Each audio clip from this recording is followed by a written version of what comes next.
욥기 8장 전체를 봐야 하지만 1절부터 7절까지만 보겠습니다. 욥기 8장 1절부터 7절까지 말씀인데 우리 한 목소리로 같이 봉독하겠습니다. 수아 사람 빌닷이 대답하여 이르되 내가 어느 때까지 이런 말을 하겠으며 어느 때까지 내 입의 말이 거센 바람과 같겠는가?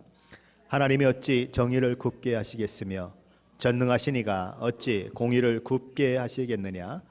내 자녀들이 주께 죄를 지었으므로 주께서 그들을 그 죄에 벌어 두셨나니 내가 만일 하나님을 찾으면 전능하신 이에게 간구하고 또 청결하고 정직하면 반드시 너를 돌보시고 내 의로운 처소를 평안하게 하실 것이라.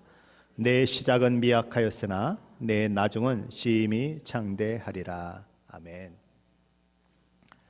지금은 작고 하셨지만 소설가이시고 천주교 신자였고 우리에게는 꼴찌에게 보내는 갈채라는 산문으로 유명한 우리 박완서 씨가 지은 책 중에 일기 형식으로 쓴 한 말씀만 하소서라는 책이 있습니다. 언젠가 아마 주일일 때 말씀을 드린 적이 있는 것 같은데요. 박완서 씨는 이 일기 속에서 사랑하는 남편을 잃은 지 3개월 만에 또다시 5 자녀 중에 하나였지만 아들로서는 오직 한 아들밖에 없는 그 아들을 잃어버리게 됩니다. 25살 된 아들을 잃어버리게 되죠. 그때 그가 겪었던 아픔, 고통을 이 일기 속에서 절절히 표현해내고 있습니다. 예로부터 자식을 잃은 것을 가리켜서 참척의 고통이다 표현하기도 하고 혹은 천붕이다라고 표현하기도 합니다. 참척이라고 하는 것은 참혹한 슬픔이라는 뜻입니다. 그리고 천붕이라고 하는 것은 하늘이 무너져 내린다는 뜻이죠. 자식을 잃은 슬픔이 부모에게는 하늘이 무너져 내리는 것 같은 고통으로 다가온다는 것입니다. 그런 아들을 잃은 고통에 시달리고 있는 그를 위해 조문객들이 와서 위로의 말들을 던지곤 했다는 거죠. 위로가 되었을까요? 아니요. 그는 이렇게 말합니다. 상을 당한 이에게 정중한 조문을 하는 것은 인간만이 할 수 있는 아름다운 도덕입니다. 그러나 참척을 당한 애미에게 하는 조의는 그가 아무리 조심스럽게 진심에서 우러나온 위로를 한다고 할지라도 모진 고문이요 견디기 어려운 수모였습니다. 자식이 내가 상을 당함으로 인해서 조문을 받는 게 순리이거늘 그 복도 누리지 못하고 자식이 먼저 죽어서 어미 된 내가 조문을 받게 되는 그 영리에 굴복해야 하는 비참한 처지가 된 것입니다. 그는 또 이렇게 말합니다. 뭐라고 위로의 말을 할지 몰라 쩔쩔매는 상대방을 볼 때는 그 자리에서 당장 내가 꺼져버렸으면 하는 마음밖에 없습니다. 그렇게 쩔쩔매다가 그들이 겨우 생각해낸 말은 다 잊어버리라는 말이었습니다. 어쩌면 그렇게 한결같이 잊으라는지 세월이 약이라는 소리를 들을 때처럼 격렬한 반감이 솟구칠 때가 없습니다. 박완서 씨의 아들은 88 올림픽 때 죽었습니다. 부산 딸 집에서 그는 88 올림픽으로 온 나라가 축제 분위기로 들떠있는 그 현실을 바라보며 이렇게 말합니다. 날씨는 쾌청하고 수영만에 떠오르는 요트가 그림 같다. 거기서 88 올림픽 요트 경기가 열릴 거란다. 오나가나 그놈의 88 올림픽 정말 미칠 것 같다. 내 자식이 죽었는데도 고을마다 성화가 도착했다고 잔치를 벌이고 춤들을 추는 걸 어찌 견디랴. 아하, 만일 내가 독재자라면 88년 내내 아무도 웃지 못하게 하련만 미친년 같은 생각을 열정적으로 해본다. 자식을 잡아먹은 어미라는 생각이 그를 너무나 고통스럽게 하는 것입니다. 그래서 한편으로는 하나님 앞에 따집니다. 왜 하필 우리 집에 하나밖에 없는 아들을 데려가셨느냐고. 그리고 왜 하필 내 아들이 그런 일을 당해야 하느냐고. 하지만 하나님께서는 그런 계획에 아무런 답을 하지 않으십니다. 그러다가 부산 수녀원에 가서 얼마간 지내는 동안에 세미하게 가슴으로 들려오는 하나님의 음성을 듣게 되는데 사실은 어떤 수녀가 자기 동생의 이야기를 하는 것을 통해서 깨닫게 된 깨달음이죠. 왜 내 아들은 내가 데려가면 안 된다고 너는 생각하니? 다른 이들의 아들을 데려갈 때는 아무 생각이 없더니 왜 내 아들만은 데려가도 안 된다고 너는 생각하니? 그 이유가 무엇이니? 그 이후로 박완서 씨는 그 고통을, 그 슬픔을 조금씩 극복해 갑니다. 배가 고픈 줄 몰랐던, 먹기를 싫었던 그가 배가 쪼르륵 소리가 나서 밥을 찾는 그런 일들이 일어나고 회복되는 것입니다. 한 자녀를 잃어도 이렇게 고통스럽거늘 10명의 자녀를 하루에 다 잃고 자신마저 이루 말할 수 없는 고통과 아픔을 주는 병에 걸려 깊이 신음하고 있는 욥의 고통은 얼마나 컸겠습니까? 하지만 엘리바스 위에 등장한 빌닷의 이야기는 욥의 고통에 또 다른 고통을 더해주고 있습니다. 욥의 가슴에 대못을 박아대고 있습니다. 빌닷은 첫 번째로 욥의 모든 고통은 욥의 죄의 결과요, 그의 아들 딸 10명이 한날 죽임을 당하게 된 것도 그들의 죄 때문이라고 욥을 몰아세웁니다. 욥은 자신의 생명이 한낱 바람이라며 하나님께 자기를 죽게 내버려 달라고 호소한 적이 있습니다. 빌닷은 욥이 사용했던 그 단어를 반복해서 사용하면서 욥이 지금 하고 있는 말은 한낱 바람이 아니고 거센 바람이다라고 표현하며 욥을 맹렬히 비난하는 것입니다. 욥기 1장에 보면 거센 바람과 비슷한 거친 들에서 불러오는 큰 바람에 의해서 욥의 10 아들 딸들이 한꺼번에 죽임을 당했다고 기록하고 있습니다. 1장에서 큰 바람, 그리고 7장에서 한낮 바람, 8장에서 거센 바람, 이렇게 바람이 발전하고 있는 것입니다. 지금 빌닷은 과거에 욥이 어떻게 살았는지를 제대로 알지 못합니다. 하지만 지금 결과적으로 욥이 이런 참혹한 고통과 어려움 가운데 처해져 있는 것으로 보아서 욥은 죄인 중에 죄인임이 분명하며 악인 중에 악인이 분명하다고 그는 결론을 내리는 것입니다. 결과를 보면 뻔하다는 것입니다. 결과가 그의 삶을 말해준다는 것입니다. 빌닷의 이런 주장만으로도 욥의 가슴을 찢어놓고 욥의 가슴에 피멍이 들게 하기에 충분하지 않았겠습니까? 하지만 빌닷은 거기에 그치지 않고 욥이 가슴에 묻은 자식들의 죽음까지 소환해내며 그들이 죽은 것도 그들의 죄 때문이다라고 몰아칩니다. 한 아들을 잃은 어머니의 마음이 상할까 봐 조심스럽게 조문하며 잊으라고 세월이 약이라고 하는 소리조차도 아들을 잃은 어미에게는 너무 역겹게 들리고 속에서부터 분통이 터져 나오는 것인데 10 아들 딸들을 한꺼번에 잃어버린 욥을 향해 결코 뱉어서는 안 되는 말을 이 빌닷은 마구마구 뱉어내고 있는 것이지요. 오늘 보면 3절 4절 말씀인데 한번 같이 읽어봅시다. 3절 4절입니다. 하나님이 어찌 정의를 굳게 하시겠으며 전능하신 이가 어찌 공의를 굽게 하시겠느냐. 내 자녀들이 주께 죄를 지었으므로 주께서 그들을 그 죄에 벌어 두셨나니. 한순간에 10 아들 딸들을 잃어버린 욥에게 이런 말을 쏟아내는 빌닷이 정상적인 사람일까요? 너무나 잔인하지 않습니까? 생각이 있는 인간이라면 설령 욥의 자녀들이 죄 때문에 죽었다고 해도 그 큰 슬픔을 당한 욥 앞에서 이런 이야기를 할 수는 없는 것입니다. 빌닷의 이야기를 빌리자면 욥의 자녀들은 그들의 죄 때문에 일찍 죽은 것입니다. 그렇다면 아버지인 욥은 왜 아직도 살아있는 것일까요? 빌닷의 의견에 의하면 그의 자녀들보다 덜 죄를 지었기 때문이라는 것이죠. 그러기에 빌닷은 욥에게 회개하고 돌이킬 기회가 있을 때 회개하고 돌이켜라 라고 촉구합니다. 오늘 보면 5절로 7절 말씀에 다시 한번 함께 읽어보겠습니다. 5절로 7절 말씀입니다. 내가 만일 하나님을 찾으며 전능하신 이에게 간구하고 또 청결하고 정직하면 반드시 너를 돌보시고 내 의로운 처소를 평안하게 하실 것이라. 내 시작은 미약하였으나 내 나중은 심히 장대하리라. 여기 보면 우리에게 익숙한 말이 나옵니다. 내 시작은 미약하였으나 내 나중은 심히 창대하리라. 혹시 집에 이런 문구가 붙어 있는 분들이 있으십니까? 혹시 사업장에 이런 문구가 붙어 있는 분들이 있으십니까? 하지만 문맥을 자세히 살펴보면 이 말씀은 하나님께서 성도들에게 축복하는 말씀으로 주신 말씀이 아닙니다. 빌닷이 욥을 죄인으로 몰아세우며 회개를 촉구하는 과정 가운데 나온 말입니다. 욥이 자기 죄를 깨닫고 회개하고 돌이키면 지금 형편은 말이 아니지만 하나님께서 회개하는 자에게 부어주시는 은혜와 복을 누리게 될 것이라고 하는 논지에서 나온 말인 것입니다. 빌닷은 두 번째로 자신이 주장하는 이런 주장은 자기 자신만이 가진 생각이 아니고 오랜 세월 조상 대대로 축적된 지혜의 결과라고 이야기하면서 조상들의 지혜를 배우라 라고 얘기합니다. 계속 내가 옳다고 우겨대지 말고 조상들로부터 배우라 라고 얘기합니다. 오늘 본문 8절로 10절 말씀인데 한번 같이 보십시다. 8절로 10절 말씀입니다. 청하건대 너는 옛 시대 사람에게 물으며 조상들이 터득한 일을 배울지어다. 우리는 어제부터 있었을 뿐이라. 우리는 아는 것이 없으며 세상에 있는 날이 그림자와 같으니라. 그들이 내게 가르쳐 이르지 아니하겠느냐? 그 마음에서 나오는 말을 하지 아니하겠느냐?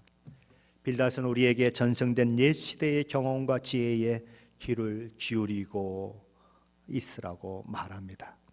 너나 나나 길어봤자 겨우 몇십 년 안팎을 사는 존재 아니냐? 그런데 그 짧은 인생을 사는 우리의 경험을 근거로 해서 섣불리 큰소리치고 성급하게 판단하는 것은 말이 되지 않지 않느냐? 그러니 내 지혜, 내 경험을 의지하지 말고 조상 대대로 물려받은 조상들의 지혜와 전통의 기회를 기울여라. 자기 고집 부리지 말아라 라고 이야기하는 것입니다. 지금이라도 정의를 굳게 하지 아니하시고 공의를 굳게 하지 아니하시는 하나님, 의인을 잘되게 하시고 악인을 망하게 하시는 하나님께 항복해라 라고 얘기하는 것입니다. 하지만 문제는 어디에 있습니까? 욥기가 시작되는 처음부터 욥에 대해서 뭐라고 얘기하죠? 온전하고 정직하여 하나님을 경외하며 악에서 떠난 자라라는 평가를 한 이후에 출발했다는 것입니다. 욥은 온전합니다. 정직합니다. 하나님을 경외하는 사람입니다. 악에서 떠난 사람입니다. 동방의 의인이라고 불리우는 사람입니다. 그런 평가가 이미 된 이후에 욥기가 출발되고 있다고 하는 것을 우리는 기억해야 하는 것이지요. 그러므로 욥이 당하는 고난은 전통적인 인과응보의 법칙으로 설명이 되지 않는다는 것입니다. 코비드 19이 벌써 시작된 지 3년째 되나요? 4년째 돼가나요? 그때 가장 인기 있었던 말씀이 뭔지 기억하십니까? 시편 91편 말씀이죠. 한번 시편 91편으로 한번 가보십시다. 시편 91편입니다. 욥기 다음이 시편이죠. 시편 91편 한번 가보십시다.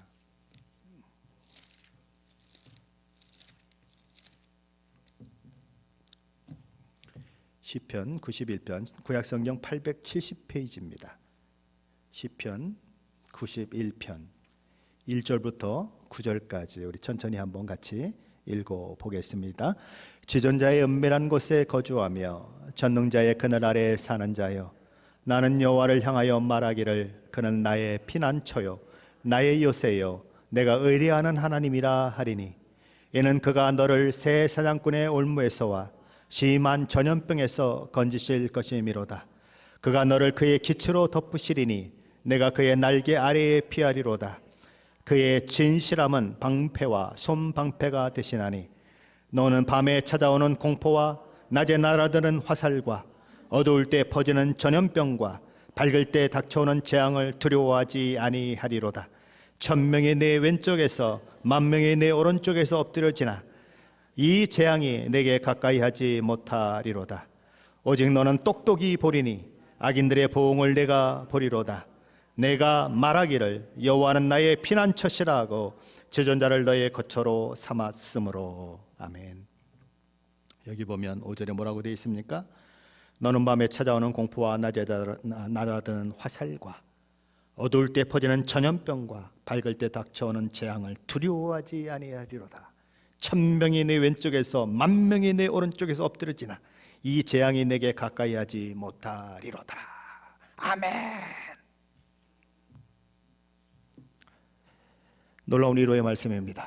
그렇다면 정말 문자적으로 모든 믿는 사람들이, 하나님을 의뢰하고 순종하는 사람들이 코비드 19과는 상관없이 지낼 수 있었을까요?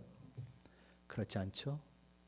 코비드 19에 감염된 사람의 수가 크리스찬 중에도 수도 없이 많습니다. 심한 고통과 아픔을 겪은 사람의 수도 없이 많습니다. 심지어 죽은 사람도 많습니다. 그럼 어떻게 된 거예요? 왜 하나님의 말씀은 이렇게 기록되어 있는데 어떻게 그런 일이 일어나는 거예요? 의뢰는 시편의 이 기록이 개인의 신앙적 경험을 토대로 기록되었다고 하는 것을 잊지 말아야 합니다.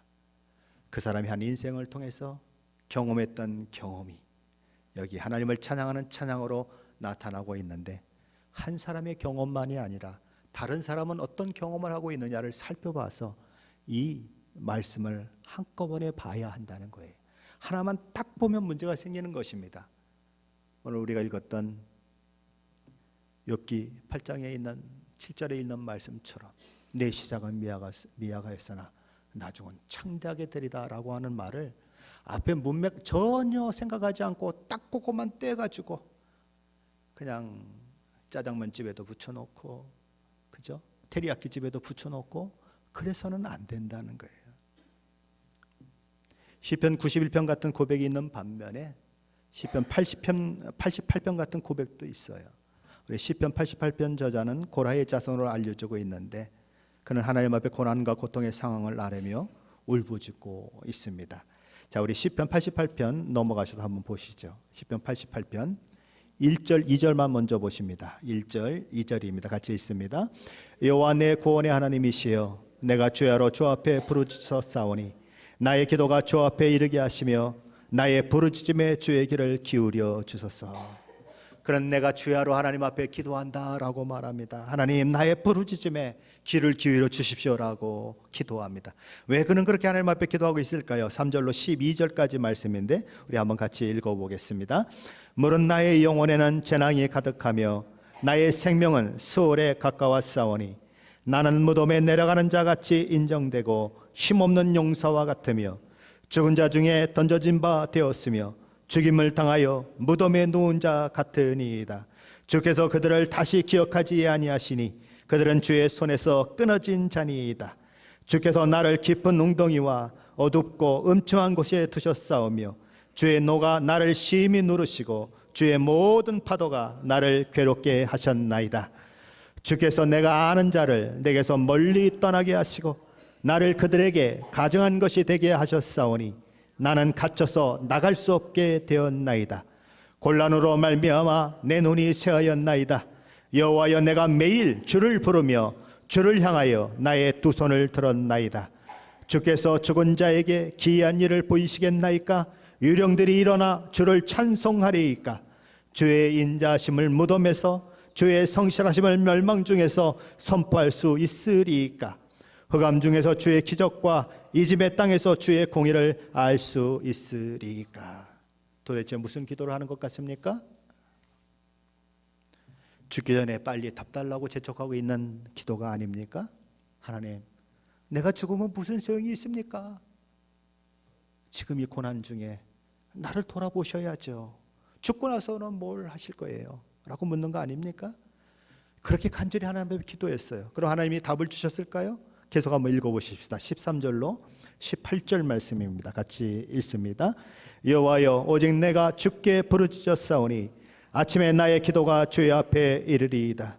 여호와여, 어찌하여 나의 영혼을 버리시며 어찌하여 주의 얼굴을 내게서 숨기시나이까? 내가 어릴 적부터 고난을 당하여 죽게 되었사오며 주께서 두렵게 하실 때에 당황하였나이다. 주의 진노가 내게 넘치고 주의 두려움이 나를 끊었나이다. 이런 일이 물같이 종일 나를 애우며 함께 나를 둘러쌌나이다. 주는 내게서 사랑하는 자와 친구를 멀리 떠나게 하시며 내가 아는 자를 흑암에 두셨나이다. 시편 88편은 자신의 고난을 돌보아 달라는 간절한 기도에도 불구하고 이렇게 아무런 답이 주어지지 않은 채 끝납니다. 이 시편에는 저자의 한숨과 탄식, 고난과 억울함에 대한 호소와 속이 타는 비명과 신음소리만 울려 퍼질 뿐, 그가 드린 기도에 대한 응답의 내용도, 하나님이 그의 편을 들어주셨다고 하는 내용도 전혀 기록되지 않고 있습니다. 그럼 어쩌라는 얘기예요? 빌닷의 관점에서는 모든 고난은 죄의 결과예요. 그의 관점에서는 시편 91편이 이루어져야 마땅한 것입니다. 하지만 욥의 관점에서는 애매히 고난을 당하고 있는 자신의 입장에서는 어떤 시편이 더 마음에 다가올까요? 시편 88편에 이 시편이 마음에 더 다가오는 것입니다. 하나님, 나 억울해요. 내가 이렇게까지 고난을 당할 일이 그렇게 내가 나쁜 놈인가요? 하나님 응답해 주세요라고 기도하는데 하나님이 침묵하고 계셔서 계속 울 수밖에 없고 계속 울분을 토할 수밖에 없고 그런 상황, 바로 고로와 자손과 같은 심정이 누구의 심정이겠습니까? 바로 욥의 심정이라는 거죠. 빌닷은 세 번째로 하나님을 잃어버린 사람은 물 없는 곳에서 씨 말라버리는 왕골과 갈대와 같은 삶으로 결과되어질 뿐이라고 이야기를 하고 있습니다. 우리 다시 욥기로 넘어가셔서 오늘 본문 11절로 15절 말씀 한번 같이 보시겠습니다. 11절로 15절 말씀입니다. 같이 읽습니다. 왕골이 진펄 아닌 데서 크게 자라겠으며 갈대가 물 없는 데서 크게 자라겠느냐. 이런 것은 새순이도다. 아직 뜯을 때가 되기 전에 다른 풀보다 일찍이 마르느니라. 하나님을 잃어버리는 자의 길은 다 이와 같고 저속한 자의 희망은 무너지리니 그가 믿는 것이 끊어지고 그가 의지하는 것이 거미줄 같은즉 그 집을 의지할지라도 집이 서지 못하고 굳게 붙잡아 주어도 집이 보존되지 못하리라. 왕골은 성경을 기록하거나 책을 기록하는 종이로 사용했던 파피루스를 말합니다. 이 파피루스가 건강하게 자랄 경우에 무려 높이가 4m 혹은 5m까지 자란다고 하죠. 이 왕골과 갈대의 특징은 진펄과 물이 적절하게 공급된 곳에서 잘 자란다는 것입니다. 하지만 그렇게 4m 내지 5m 높이까지 자라는 왕골, 그리고 우리가 알고 있는 갈대와는 전혀 다른 이 팔레스타인의 갈대, 마치 대나무처럼 그 두께가 두꺼운 그런 갈대조차도 물이 공급되지 않으면 다른 어떤 풀보다 일찍 말라 비틀어지는 것처럼 하나님을 잃어버린 사람은, 하나님을 잊어버린 사람은 결국 그렇게 된다는 것입니다. 물이 없어 제대로 자라지 못하고 말라 비틀어지는 왕골과 갈대처럼 그런 자의 삶은 피폐해지고 희망은 무너진다는 것입니다. 빌닷이 지금 이야기하고 있는 것은 뭡니까? 욥이 바로 그 왕골과 갈대 같은 자라는 것입니다. 그리고 지금까지 내려오는 조상들의 전통은 물이 공급되는 진펄 같다는 것입니다. 그런데 욥은 마치 자신이 진펄과 흙과 물 없이도 자라날 수 있는 왕골이나 갈대라도 되는 양 유서 깊은 전통을 무시하는 행동을 하고 있다는 것입니다. 자, 그러면 욥이 맞게 될 결과는 어떤 것이냐? 물이 없으면 씨 말라 비틀어지는 왕골과 갈대처럼 될 것뿐이다 라고 말하는 것입니다. 비참한 죽음으로 결과될 뿐이다. 빌닷은 여기서 다시 한번 욥의 10자녀의 죽음을 은연중에 드러내고 있습니다. 욥의 10자녀의 죽음이 무엇 때문이냐? 결국은 하나님을 잊어버린 결과라는 것이죠. 욥의 10자녀는 하나님을 잊어버렸기 때문에 물과 진펄이 없어 말라 죽은 왕골과 갈대처럼 죽었다라고 이야기하고 있는 것입니다. 직접적으로는 아니지만 간접적으로 빌닷의 잔인함이 다시 한번 드러나는 순간입니다. 빌닷은 네 번째로 욥에게 내가 잠깐 번성하는 듯 하다가 지금 이런 상황 가운데 처해진 것은 하나님을 잊은 결과임을 기억하라고 얘기하면서 또 다른 예화를 들고 있습니다. 오늘 본문 욥기 8장 16절로 19절 말씀인데 함께 읽어봅니다. 16절로 19절입니다. 그는 햇빛을 받고 물이 올라 그 가지가 동산에 뻗으며 그 뿌리가 돌 무더기에 서리어서 돌 가운데로 들어갔을지라도 그곳에서 뽑히면 그 자리도 모르는 채하고 이르기를 내가 너를 보지 못하였다 하리니 그 길의 기쁨은 이와 같고 그 후에 다른 것이 흙에서 나리라.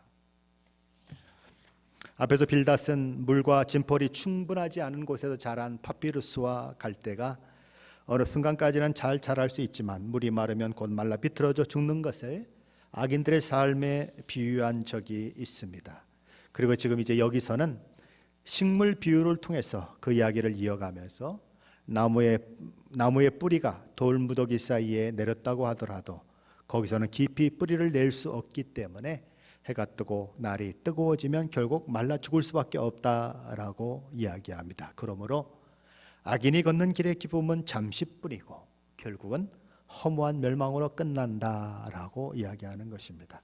그리고 악인으로 상징하는 나무가 뽑힌 자리에는 다른 나무가 곧바로 자라나기 시작한다. 악인이 잘 되는 것 같고 악인이 번성하는 것 같지만 정의로우시고 공의로우신 하나님께서 그들의 악을 징계하심으로 결국은 그들이 세상에 남겼던 흔적마저도 다 지워지게 된다라고 하는 것이 빌닷이 강조하고 있는 말의 핵심 내용인 것입니다. 그다음 빌닷이 욥에게 이런 이야기를 하는 이유가 어디에 있을까요? 욥의 삶이 그렇다고 그는 이야기하는 것입니다. 잠시 번성했지만, 그렇죠? 동방의 부자이고 10자녀를 가졌고 행복했지만 악인이었기 때문에 하나님의 심판을 받아 자녀들도 다 죽고 재산도 다 잃어버리고 아픔과 고통 가운데 처해질 수밖에 없게 되었다. 욥, 네 이야기다라고 이야기하는 것입니다. 빌닷은 다섯 번째로 욥에게 그러므로 지금이라도 늦지 않았으니 회개하고 하나님께 돌이켜라라고 촉구합니다. 그러면 하나님께서 너를 용서하시고 다시 건강을 회복시켜 주실 뿐만 아니라 많은 복을 더해 주실 것이다. 회복되게 하실 것이다. 그러나 그럼에도 불구하고 회개하기를 거부한다면 하나님께서는 너를 계속 악인으로 취급하실 것이고 악한 자에게 내리는 재앙은 내릴 것이다 라고 이야기합니다. 오늘 보면 20절로 22절 말씀입니다. 함께 읽어봅니다. 20절로 22절입니다. 하나님은 순전한 사람을 버리지 아니하시고 악한 자를 붙들어 주지 아니하심으로 웃음을 내 입에 즐거운 소리를 내 입술에 채우시리니 너를 미워하는 자는 부끄러움을 당할 것이라 악인의 장막은 없어지니라. 아멘.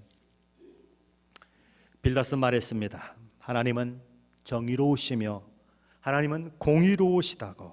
그러므로 하나님은 정의와 공의를 굽게 하지 않으시며 죄인에게는 죄인에 합당한 벌을, 의인에게는 의인에 합당한 상을 주시는 분이라고 말했습니다. 맞습니까? 틀립니까? 맞죠? 하나님은 공의로운 분이시고 하나님은 정의로운 분이신 것은 맞죠. 하지만 하나님께서 정의와 공의만 내세우시는 분이라면 저와 여러분은 이 자리에 있을 수 없다는 것입니다. 세상 모든 인류는 이미 다 멸망했을 것이고 세상 모든 사람들은 한 사람도 예외 없이 다 이미 영원한 지옥에서 불로써 소금치듯 함을 받고 있을 것입니다. 하지만 공의로우시고 정의로우신 우리 하나님께서는 우리가 여전히 죄인 되었을 때에 예수 그리스도를 이 땅에 보내주시고 우리를 대신하여 십자가에 죽게 하심으로 저와 여러분을 구원하시기를 기뻐하시는 사랑을 보이셨다는 거예요. 로마서 5장 8절에 이렇게 말씀합니다. 우리가 아직 죄인 되었을 때에 그리스도께서 우리를 위하여 죽으심으로 하나님께서 우리에 대한 사랑을 어떻게 했다고요? 확증하셨느니라. 히브리서 4장 15절 말씀은 예수님이 어떤 분이신가? 우리와 똑같이 시험을 받으신 이로되 죄는 없으신 분이다라고 말씀하고 있습니다. 그런데 그 죄 없으신 우리 주님이 십자가에 못 박히셨다는 것입니다. 빌닷의 말대로라면 우리 주님이 죄 없으신 분이시기에 율법의 모든 요구를 다 순종하신 분이시기에 최고의 복을 누려야 마땅하고 최고의 행복한 삶을 살아야 마땅하지 않겠습니까? 하지만 우리 주님은 악인과 같은 죽음에 처해졌습니다. 최고의 악질 죄수가 달리는 십자가에 달려 죽으셔야 했습니다. 공의로우시지만 정의로우시지만 아들을 독생자 아들을 보내신 하나님의 사랑 때문에 저와 여러분의 영원한 형벌을 받을 자리에서 영원한 생명의 자리로 저와 여러분이 옮겨진 것이 아닙니까? 인과 응보의 법칙을 뛰어넘는 전통적인 사고를 뛰어넘는 하나님의 일하심의 결과가 바로 십자가인 것입니다. 예수님은 인류 역사상 죄 없는 유일한 의인이었습니다. 하지만 그분은 십자가에서 하나님으로부터 철저히 외면당하셨습니다. 나의 하나님 어찌하여 나를 버리셨나이까 울부짖으며 하나님께 간구했지만 하나님은 그의 간구를 듣지 않으셨습니다. 무엇 때문에요? 그 일을 통해 저와 여러분을 구원하시기 위해서 그랬습니다. 만일 빌닷이 욥의 까닭없는 고난을, 까닭없는 아픔을 예수 그리스도의 십자가를 통해 바라볼 수 있었다면 빌닷은 결코 그런 험악한 말을, 그런 잔인한 말을 해대며 욥을 괴롭히지는 않았을 것입니다. 그런데 문제는 뭘까요? 빌단만 그런 것이 아니라 오늘날 주 예수 그리스도의 십자가를 통해 구원받았다고 고백하는 우리들조차도 빌다와 같은 생각을 하며 사는 경우가 너무 많다는 것입니다. 조금만 억울한 일을 당해도, 조금만 오해를 받아도 견디지 못하고 밤잠을 설치고 두 팔을 막 걷어올리면서 내가 이걸 그냥 안 놔두지 하고 복수혈전을 다짐하는 경우가 저와 여러분에게 얼마나 많은지 모른다는 것입니다. 우리의 신앙의 시작이 십자가의 사랑을 깨닫는 것에서 시작되듯이 우리의 장성한 신앙 역시 십자가를 통해 내 상황을 해석할 수 있는 능력이 있을 때 시작되는 것입니다. 하나님의 자녀로, 하나님의 메신저로 세상을 산다고 하는 것은 결코 쉽지 않습니다. 십자가 밖에는 해석할 수 없는 수없는 일들을 만나기 때문입니다. 억울해서 잠을 잘 수 없고 분해서 잠을 이룰 수 없는 환경 속에서도 평안히 잠들 수 있는 사람이 누굴까요? 십자가를 통해 그 상황을, 그 처지를 해석할 수 있는 사람밖에 없습니다. 야고보를 죽인 유대 종교 지도자들이 베드로까지 잡아서 감옥에 가둬버리고 이제 그를 또 사형에 처하려고 하는 그런 일들을 하게 되지 않습니까? 이제 날이 밝으면 사형당할 위기에 처해 있는 베드로, 그날 밤 천사가 그를 찾아와 그를 감옥에서 끌어내려고 합니다. 베드로야 일어나라. 안 일어납니다. 베드로야 일어나라. 안 일어납니다. 천사가 어떻게 했을까요? 발로 갈비뼈가 부러지도록 쳤습니다. 사도행전에 나오는 그 쳤다는 말이 그렇게 강하게 친 걸 말해요. 그냥 흔들어서는 일어나지 않았다는 거예요. 어떻게 해야 된다고요? 갈비뼈가 부러지도록 그냥 발로 빵 차야 일어날 정도로 베드로가 깊은 잠에 들었다는 거예요. 어떤 상황에서요? 묶인 상황 가운데서, 내일 죽을 상황 가운데서 그랬다는 거예요. 그렇게 쿨쿨 자고 있었다는 거예요. 천사가 발로 차서 강하게 깨우지 않으면 일어나지 못할 정도로 깊은 잠에 처해졌다. 이게 사도행전 12장에 나오는 말씀이에요. 어떻게 그 억울한 상황 가운데서, 그 분통 터지는 상황 가운데서, 그리고 불안과 두려움이 몰려오는 상황 가운데서 베드로는 깊은 잠을 잘 수 있었을까요? 십자가로 자신의 상황을 바라볼 수 있는 능력이 있었기 때문입니다. 저와 여러분이 베드로와 다른 이유는 뭘까요? 왜 우리는 조그만 화가 나면 잠이 오지 않을까요?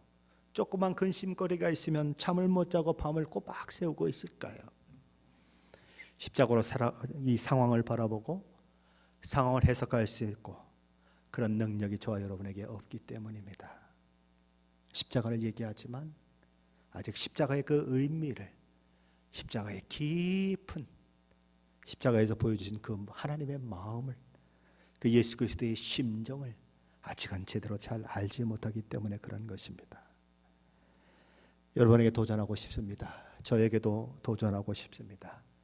십자가로 상황을 바라보고 십자가로 상황을 해석하고 십자가로 승리하시는 제가 되고 여러분이 되시기를 예수 그리스도의 이름으로 간절히 축원합니다.